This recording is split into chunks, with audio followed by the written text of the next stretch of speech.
In my Christian journey, I have had discussions and debates with many folks who want to insist that hell is not a place of eternal torment.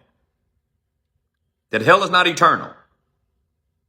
Man has simply decided that that's not what the Bible teaches when it comes to hell. That it is metaphorical, or that hell is on earth. Our trials and the persecutions and the tribulations that we go through in life, this is hell. Or that you can be in hell and then somehow get prayed out of hell. Some believe that Jesus Christ went to hell and released sinners who were in hell, giving them a second chance at salvation. But the last thing that man wants to contemplate, the last thing that man wants to consider when it comes to his sin, his unrepentant sin, is that he will pay for it in an eternity of hell, a place of torment that goes on throughout eternity. Now, many of you will say that it's harsh.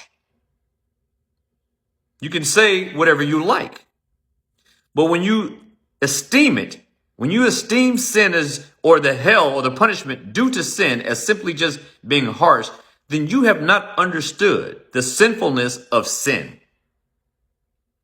And number two, you have not understood the holiness of God and the way he views sin and how he must deal with it. Now I'm going to show you this. I'm going to show you something in Matthew chapter 25. And I'm going to prove to you once and for all, and you can choose whether you want to believe it or not, but I'm going to prove to you once and for all that hell is eternal. You will not just be annihilated like the Jehovah's Witnesses want to tell you.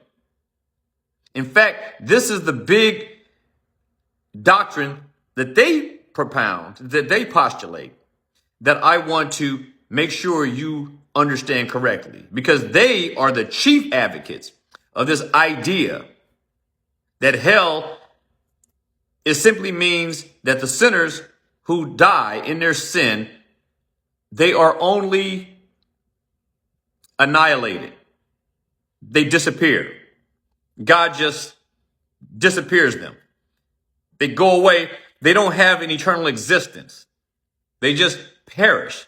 They consider destruction to be annihilation, non-existent. They call that hell.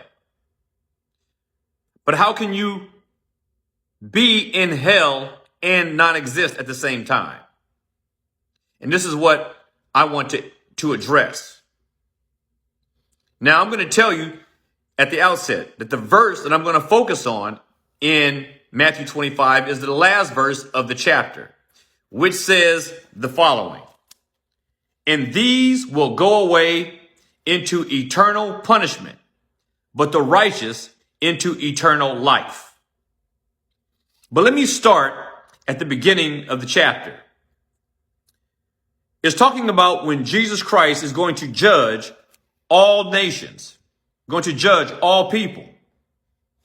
Now he says here, beginning in verse 31, "The Son of Man, when the Son of Man comes in his glory and all the holy angels with him, then he will sit on the throne of his glory, and all nations will be gathered before him, and he will separate them one from another as a shepherd divides his sheep from the goats."